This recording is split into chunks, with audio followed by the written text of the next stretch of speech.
चलता क्या है कि आज के दिन जो ऊपर अफसर बैठता है वो नीचे वाले की मरोड़ी लगाता है और ऊपर से एक सिस्टम चलता है कि तुम नीचे से इकट्ठा करो। कुछ लोग भ्रष्टाचार में लिप्त हो जाते हैं डर के कि हमारी एसीआर खराब हो जाएगी और हो जाएगी। लेकिन सिंघम एक मुंह से निकल गया, सॉरी सिंघम नहीं कहना चाहूँगा मैं, आशीष ही है, छोटा भाई है। मुजरिम नहीं था, कोई मर्डर करके नहीं आया था, कोई रेपिस्ट नहीं था, कोई काम नहीं किया था उसने। दो मुलाजिमों का आपस का मामला था, जिस भी मसले को लेके था वो मसला भी यही था कि वो उनके विरुद्ध उनके भ्रष्टाचार को लेके उजागर करता था, वो उसको परेशान करते थे। उस मसले के ऑलरेडी होम मिनिस्टर के पास संज्ञान था। मैं तो कहूँगा वो किडनैपिंग की परिभाषा में आता है, क्योंकि उनके पास कोई वारंट नहीं था पुलिस के पास। अगर वो कोर्ट से, ऑनरेबल कोर्ट जो हमारे इलाका मजिस्ट्रेट है, उनसे कोई वारंट लेके आते और उसके घर को दिखाते, चार पड़ोसियों को साथ लेते और उनको बताते भाई ये जो है जुर्म किया है इसने और हम इसको गिरफ्तार करने आए हैं, तो ये तो सरासर उन्होंने कानून की धज्जियां उड़ाई हैं। जो कर्मचारी आए थे उनके ऊपर तुरंत एक्शन लेके लाइन हाजिर करें, उनको सबक सिखाया जाए, कानून की शिक्षा दी जाए। क्योंकि जो पुलिस में आते हैं कर्मचारी अधिकारी, उनको कानून की शिक्षा नहीं होती। नीचे वालों को IAS IPS जो बड़े लेवल पे होते हैं उनको होती है। 9 तारीख को जो है जैसे इसको लेके गए वो वायरल हुई, वायरल होते ही मैंने इमीडिएटली उसी टाइम देखी रविंदर की स्टेटमेंट के भी इस तरह से बगैर कपड़े आधे पहने हुए थे, अचानक से उठा ले गए। ये तो किसी भी कानून में नहीं है कि भी इस तरीके से किसी को घर से उठा लिया जाए।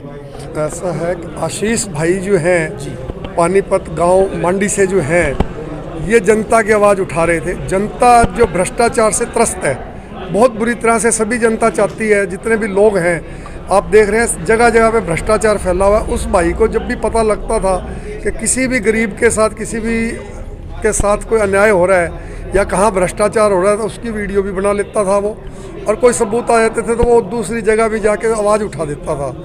और उसका कोई मसला था आपस का, जो कि अभी जैसे IG साहब ने बताया आपको कि वो डिपार्टमेंटल इंक्वायरी का मसला था और उसके अंदर वो मिला भी था। होम मिनिस्टर ने कहा मैं SIT गठित कर रहा हूं, और जिसके अंदर पानीपत से बाहर के जो पुलिस के अधिकारीगण होंगे वो जांच करेंगे उस SIT के अंदर। और वो एक तरीका भी था, वो एक डिपार्टमेंटल इंक्वायरी की तरफ बढ़ सकता था। वो SIT करते वैसे डिपार्टमेंटल इंक्वायरी करते जैसा बताया, तो उसके अलावा ये मामला नहीं बनता। इसके ऊपर इस तरीके से जो पर्चा दर्ज किया गया, आज का ज़माना जो है ये आप समझ रहे हो कि भी इलेक्ट्रॉनिक ज़माना आ चुका है, ऑनलाइन का ज़माना है। सुप्रीम कोर्ट की, हाई कोर्ट की डायरेक्शंस भी हैं कि जो भी मसला होता है ऑनलाइन चले। तो अभी ऑनलाइन के अंदर FIR भी आजकल ऑनलाइन होती है। तो इसके बारे में मुझे जो पता लगा कि इसके खिलाफ जो FIR लिखी गई वो भी प्राइवेटली छुपा करके, जैसे अंधेरे में वो बनाई गई और वो सबकी नज़र से छुपा करके इलाका मजिस्ट्रेट के पास रखी गई कि भी हम उस पर कार्रवाई कर लेंगे। आशीष भाई को कहीं से पता लगा कि भाई तेरे को उलझाने की कोशिश हो रही है, जो तूने शिकायत दी है उस पर तो SIT आज तक बिठाई नहीं, ना उस पर कोई कार्रवाई हो रही है। और क्योंकि ये भ्रष्टाचार उजागर करता रहता था, सबकी आंखों की किरकिरी था। बड़े बड़े जो भ्रष्टाचार में लिप्त अधिकारी हैं, केवल मेरा उनसे मतलब है, सारे अधिकारी भ्रष्टाचार में लिप्त नहीं है, आप इसका मतलब मत लेना। तो मैं भी सरकारी अधिकारी रहा हूँ और वहीं से मैं आया हूँ, तो सभी एक से नहीं होते। बहुत लोग ईमानदारी से काम करना चाहते हैं, लेकिन ये जो सिस्टम है अंग्रेज़ों का, ये इस तरीके का बना हुआ है जिस तरह से अभी IG साहब ने बताया था, पुराना कानून है और उसमें इतनी खामियां हैं कि वो सारा का सारा सिस्टम, सारा पैसा केवल सरकार के जो चंद चुनते हैं MLA MP इनके पास, या तंत्र के अंदर जो लोग बैठ जाते हैं सरारी अफसर बन के, उनके पास महदूद हो जाता है। जनता खड़ी रह जाती है, देखती रह जाती है, वही चीज़ है। तो वो जो था उसको पता लगा जब कि भी ये चीज़ इस तरीके से गलत FIR हो रही है, तो उसने खुद ही एक बयान जारी कर दिया था कि मैं SP साहब के पास 12 बजे पेश हो जाऊंगा, ताकि वो अपने पक्ष बताता कि ऑलरेडी SIT होनी है और जो मसला है ये मसला है, आप कार्रवाई करें। तो उस पर कार्रवाई ना करके और कुछ नीचे के कर्मचारी अधिकारी, जो मैं समझता हूँ कि उन्होंने हायर ऑफिसर्स को, क्योंकि आप समझिए कि जितने IAS ऑफिसर होते हैं, IPS होते हैं, क्योंकि मैं इनके बीच में रहा हूँ, कम से कम 18-20 साल का मेरा तजर्बा रहा है। जितने भी IAS आते थे, कई दफ़ा हमारे पास भी ट्रेनिंग लेने आते थे कि गोयल साहब हमें बता दीजिए कि क्या कानून आपकी जिसकी मास्टरी है, क्योंकि वो पढ़ करके IAS IPS बनते हैं। वो अपने जिस फील्ड के मास्टर होते हैं ना, उनसे भी नई नई कोई बात सीखते हैं, हर एक बात को बारीकी से लेते हैं। वो समझदार होते हैं, जल्दी से गलती नहीं करते। लेकिन मेरा ये कहना है कि SP साहब को गलत फीडिंग नीचे से दे के और ये नीचे एसपी साहब का तो मामला ही नहीं है, एसपी साहब के दस्तखत नहीं होता एफआईआर दर्ज करने के। नीचे के लोगों ने ही गलत ढंग से वो एफआईआर छुपा के बनाई, पेश करी और उसी में बगैर उनके संज्ञान में लाए शायद इसको गिरफ्तार भी किया। लेकिन जो तरीका अडॉप्ट किया गया, अगर कानून का पूरा ज्ञान जैसा कि एसपी साहब पढ़ लेते कानून को तो ऐसी गलती ना करने देते। और एसपी साहब तुरंत आज के दिन उनको चाहिए कि जिन कर्मचारियों ने कानून की संविधान की और माननीय हाई कोर्ट की, सुप्रीम कोर्ट की डायरेक्शंस की उल्लंघना की है, तुरंत उन पे एक्शन लेना चाहिए। ये एक एसपी साहब का भी दायित्व बनता है, तुरंत ले और उनको लाइन हाजिर करा जाए जिन लोगों ने इनको इस तरीके से उठाया है गैर कानूनी तरीके से। जो आशीष को उठाया गया गैर कानूनी तरीके से, उसको लाइन हाजिर करें और इस मामले में उनको तुरंत जो है उसको बेल करवाई जाए और ये मामला डिपार्टमेंटल इंक्वायरी का जो था डिपार्टमेंटल इंक्वायरी की जाए।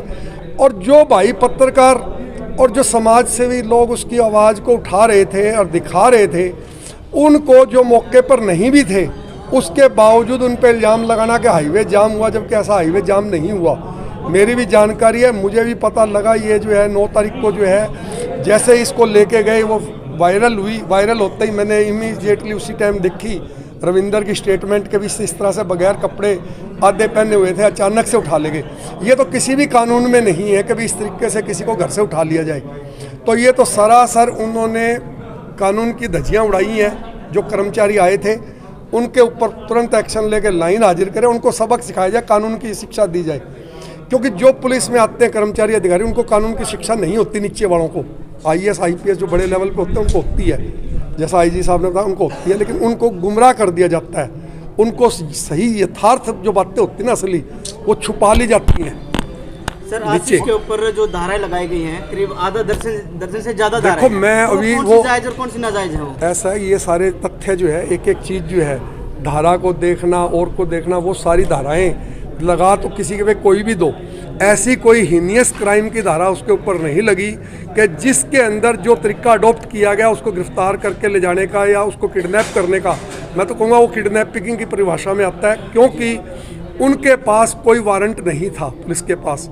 अगर वो कोर्ट से, ऑनरेबल कोर्ट जो हमारे इलाका मजिस्ट्रेट है, उनसे कोई वारंट लेके आते और उसके घर को दिखाते, 4 पड़ोसियों को साथ लेते और उनको बताते भाई ये जो है जुर्म किया है इसने और हम इसको गिरफ्तार करने आए हैं और हम इसको गिरफ्तार करेंगे। जैसे सरपंच है, पंचायत के अंदर मालिक होता है गांव का, और सरपंच को लेते, नंबरदार को बुलाते, किसी और को लेते, फिर जाके करते। वो कोई मुजरिम नहीं था, कोई मर्डर करके नहीं आया था, कोई रेपिस्ट नहीं था, कोई काम नहीं किया था उसने। 2 मुलाजिमों का आपस का मामला था, जिस भी मसले को लेके था वो मसला भी यही था कि वो उनके विरुद्ध उनके भ्रष्टाचार को लेके उजागर करता था, वो उसको परेशान करते थे। उस मसले के ऑलरेडी होम मिनिस्टर के पास संज्ञान था। आप बताइए कोई बात। एक बात और, जब सिंघम सर वीडियो बना रहे थे, जब उनको अरेस्ट करने आए थे वहाँ पे, मेरे को उस चीज़ का नहीं मालूम, मेरे को उसका नहीं मालूम। मेरे इसमें जनता सरकार मोर्चा के, मैं एक चीज़ बताऊंगा, एक कंसेप्ट आपको क्लियर कर देता हूँ इस मामले में, कि जो जनता सरकार मोर्चा है आज के दिन पूरे हरियाणा में वो इनका साथ दे रहा है। और जनता सरकार मोर्चा का एक कंसेप्ट है कि जनता ही सरकार है। जनता ही सरकार है का मतलब ये कि आप जितने भी लोग खड़े हैं यहाँ पर, गांव के जितने भी लोग हैं, जो भी छोटे से लेके बड़े तक, सरकार वो है। हम सब लोग मुलाजम हैं, मैं भी रहा तो सरकार का मुलाजम था, जनता का मुलाजम था, ना कि सरकार का। चलता क्या है कि आज के दिन जो ऊपर अफसर बैठता है वो नीचे वाले की मरोड़ी लगाता है और ऊपर से एक सिस्टम चलता है कि तुम नीचे से इकट्ठा करो। कुछ लोग भ्रष्टाचार में लिप्त हो जाते हैं डर के कि हमारी ACR खराब हो जाएगी और हो जाएगी। लेकिन सिंघम एक मुंह से निकल गया, सॉरी सिंघम नहीं कहना चाहूँगा मैं, आशीष ही है, छोटा भाई है, तो आशीष ही कहना चाहिए। हमें सिंघम नाम को थोड़ा सा अवॉइड करें। तो कई लोग ये सोचेंगे पता नहीं ये अपने आप को दिखाना चाहता है कुछ, ऐसी भावना नहीं है उसकी। ये तो लोगों ने नाम दे दिया सिंघम करके, अदरवाइज वो अन्याय के खिलाफ लड़ाई लड़ रहा है।